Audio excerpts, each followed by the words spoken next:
What's up, y'all? It's your girl Stacey Intuitive, and today I wanted to talk about something that's been ringing very true for me lately.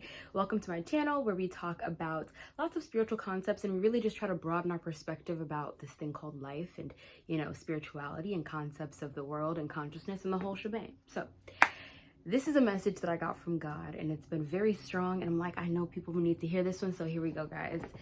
There's this energy of divine timing, and I've always kind of like tried to understand better what is divine timing and stuff like that. And I feel like it plagues a lot of us because time is such a huge concept in our world, but time is so relative and time is such like an otherworldly concept.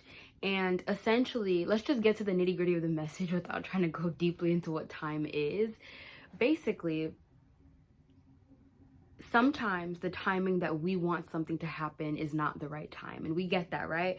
But we can feel discouraged because it's right in front of us, and why are we being denied it if we can see it, right?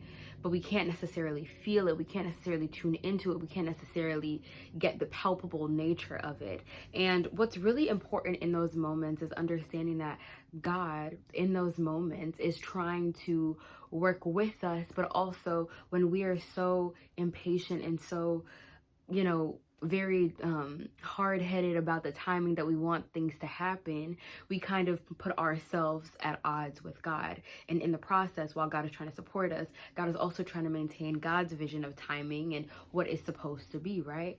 Just because something doesn't turn out for you in this moment, just because it's not looking right in this moment, does not mean that you are not meant to have it.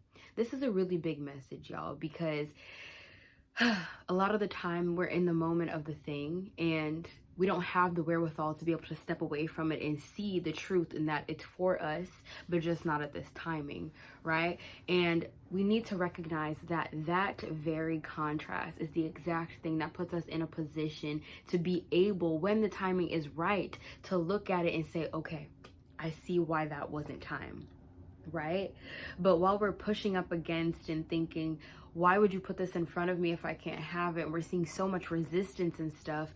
We are also missing the big mark of trying to see what God is trying to tell us. Now, in some of these moments, we do find ourselves in a position of just blatant and pure learning, right? Specifically for me, when I'm in these times of, being in a time warp, so to speak, I find that this is the time when God is trying to get me to learn what I need to learn so that I can be ready for when the time does come. And so that when that time does come, I am not denying it because I feel it within me. And that is also kind of supporting the kind of unfoldment of what is at the timing that is supposed to be there, right? I was just thinking about this so heavily because I had this thing recently where I kind of just came to this realization, and I was kind of thinking like, I was letting how it didn't work in the past get in the way of my ability to see my alignment in the present, right? And this was not a good thing at all. But the way that I was supposed to be, the way that I'm supposed to be attuning to my present, the way that I'm supposed to be feeling it, seeing it, believing it, was kind of being disrupted by this past notion, right? I wanted it to be so badly at the time, and it wasn't time, right? I saw it, but I didn't feel it and I didn't believe it truthfully, right? Within the core of me. And so I wasn't able to truly grasp it.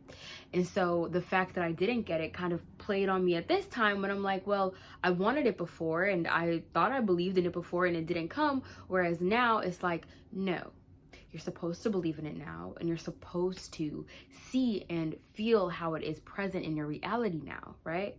And if you let that past notion get into the way by once again reiterating this lack of alignment with timing, then you will miss out on your opportunity. But also keep in mind that if an opportunity is yours, then it will never truly escape you. And I think that that's one of the most beautiful things about divine timing that I've realized, is that if something is truly yours, right? If God has put this in your world for you, then you will notice that regardless of the obstacles and things like that, so long as there is a juxtaposition of that in that you are learning and it is not just pulling you down. So this is not to say that anything that maintains in your life is supposed to be for you, because a lot of the times we are able to like perceive how something is dragging us down. But if you are learning with this process and it continues being a a prevalent force on your path.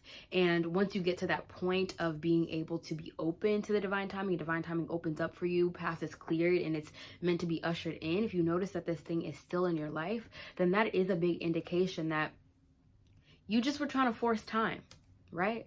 So for me, I'm looking back at the past and I'm seeing everything that went wrong, and it was very much feeling like, oh my God, how can I trust it now, right? And God was like, well, the only reason that you wouldn't have been able to trust it in the past was because you're trying to force something at a time that it wasn't supposed to happen. You were not ready. You didn't have the wherewithal to know what was required of you. You didn't have the wherewithal to actually receive this. So how would the past be the basis by which you're going on for something you've never experienced, which is readiness, right? Do not let your lack of readiness in the past come and take over the future, which you've worked so hard for in that past to overcome. The present, actually, not the future. Your present moment is the moment where you are ready. Do not let the moments of where you were not ready be the basis by which you kind of understand or perceive your present moment, y'all, okay? I really hope that this resonated and rang true for someone, but the most important message here is that your lack of readiness in the past does not dictate your present moment readiness or your readiness in the future. You cannot base whether or not something is meant to be based on a time where it was not meant to be, right?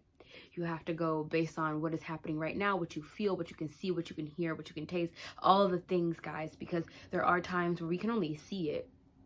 And a big way of seeing, a big way of understanding the whole notion of lacking readiness is when you are able to see something and totally perceive it, but you don't believe in it enough to actually receive it, that you don't feel it enough, the whole thing, right? That's a big message there. It was so big to me, but God is wanting you to know that you are ready now because of your sacrifice in the past. You are ready now because of the sacrifices you made in the past, okay? Do not let the past dictate what's going on now. Do not let yourself get in this cycle of being out of alignment with your wants because you can't accept what was, because you're so stuck on what was, okay? I really hope this message rang true for someone. This was a very big one for me. And yeah, I'll see you guys next time. Bye.